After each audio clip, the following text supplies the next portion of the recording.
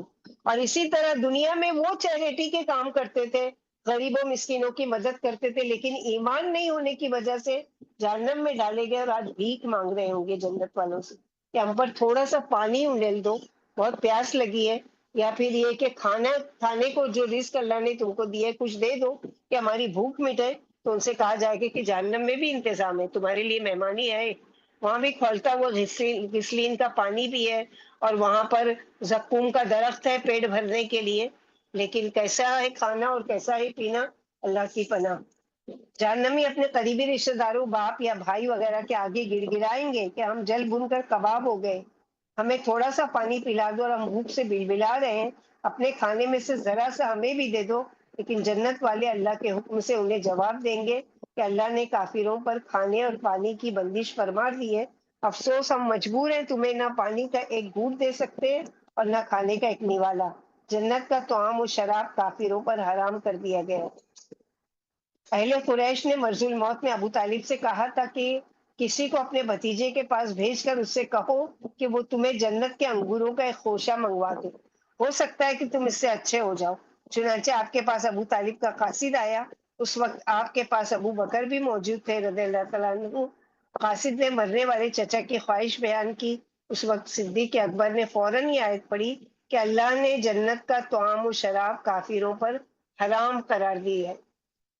یہ تھے اصحاب الاعراف اور اصحاب الجنہ، اور بھی دیکھیں گے انشاءاللہ آگے ڈیٹیل ان لوگوں کی کہ کس طرح سے ان کے ساتھ اللہ تعالیٰ نے معاملہ کیا۔ تو اللہ کرے کہ اللہ تعالیٰ ہمارے ساتھ معاملہ یہ کرے، ہم کو ایسے اعمال کرنے کی توفیق دے کہ جس کے لیے دنیا میں ہی جنت کی خوشخبری مل جائے، یا یہ ہے کہ جب موت کے وقت فرشتے ہماری روح قبض کرنے کے لیے آئیں تو ہم کو جنت کی خوشخبری دیں، اور ہم کو اصحاب النار میں سے بھی نہیں بنانا، اصحاب الاعراف میں سے بھی نہیں بنانا۔ اللہ سبحانہ وتعالی ہم سب کو اصحاب الجنہ میں سے بنائے، آمین یا رحم الرحمین۔ ربنا تقبل منا انك انت السميع العليم وتب علينا انك انت التواب الرحيم۔ اللهم انا نسالك جنة وما قرب اليها قول او عمل، ونعوذ بك من عذاب جهنم وما قرب اليها قول او عمل، واسالک ان تجعل كل قضاء قضيته لي خيرا۔ اسی لیے اپنی نمازوں میں کیا کیا کریں کہ ضرور اللہ تعالیٰ سے 3 مرتبہ جنت کا سوال کرے، اللہم انی اسألک رضاک والجنہ، اللہم انی اسألک جنت الفردوس، اللہم انی اسألک جنت الفردوس، اللہم انی اسألک جنت الفردوس، کیونکہ اللہ کے نبی صلی اللہ علیہ وسلم نے ہم کو حکم دیا کہ جب بھی اللہ سے سوال کرو تو جنت الفردوس کا سوال کرو، کہ جنت کی سب سے اعلیٰ کوالٹی جو ہے وہ جنت الفردوس ہے، اور وہ جنت خود کہتی ہے کہ اللہ تعالیٰ جس نے مجھے مانگ لیا اللہ تعالیٰ مجھے اس کو عطا کر دیجیے، اور صرف مانگنے سے نہیں ملے گی بلکہ اس میں جانے والے اعمال کرنے کی وجہ سے بھی ملے گی۔ اسی طرح روزانہ جیسے ہم لوگ مغرب اور فجر میں نماز کے بعد ضرور دعا کرنا چاہیے، اللہم اجرنی من النار، اللہم اجرنی من النار، اللہم اجرنی من، اللہ تعالیٰ بچا لینا آگ کے عذاب سے، کہ جیسے سورہ فرقان میں ہم پڑھیں گے کہ دعا ہے ربنا اصرف عنا عذاب جہنم ان عذابها کان غراما ان ساعت مستقر و مقاما۔ اللہ جہنم کا جو عذاب ہے وہ تو چمٹ جانے والا ہے، نار الحامیہ ہے، جیسے ماں اپنے بچے کو پیار سے چمٹا لیتی ہے، ایسی جہنم کیا ہے کہ اپنے جہنمی میں جانے والوں کو ایسے ہی پکڑ کے چمٹ جائے گی، لپیٹ لے گی اور اپنے لپٹ جائے گی۔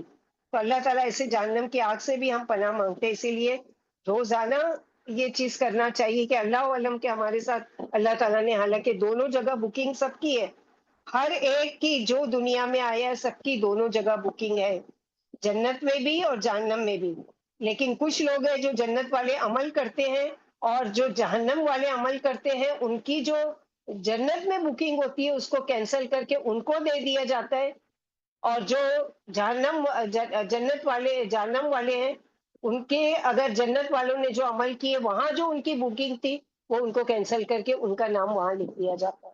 تو اللہم اجعلنا من اصحاب الجنہ، اللہم انا اسألک رضاک والجنہ، اللہم ادخلنا جنت بغیر حساب، اللهم إنا نسألك جنة وما قرب إليها قول وعمل. اللهم إنا نسألك جنة اللهم إني أسألك رضا کا والجنہ. اور ہم اللہ تعالیٰ سے جنت کا سوال کرتے ہیں، اس اعلیٰ جنت کا کہ جہاں پر مرافقت محمد صلی اللہ علیہ وسلم فی اعلیٰ جنت الخلد، کہ اللہ تعالیٰ جنت بھی ملے، آپ کی رضا بھی ملے، آپ کا دیدار بھی نصیب ہو، اور نبی صلی اللہ علیہ وسلم کا ساتھ بھی نصیب ہو. اللہم اجعلنا منہم. سبحان ربک رب العزت عما یصفون وسلام علی المرسلین والحمد للہ رب العالمین. سبحانک اللہم وبحمدک اشہد ان لا الہ الا انت استغفرک واتوب الیک. السلام علیکم ورحمۃ اللہ وبرکاتہ. وعلیکم السلام ورحمۃ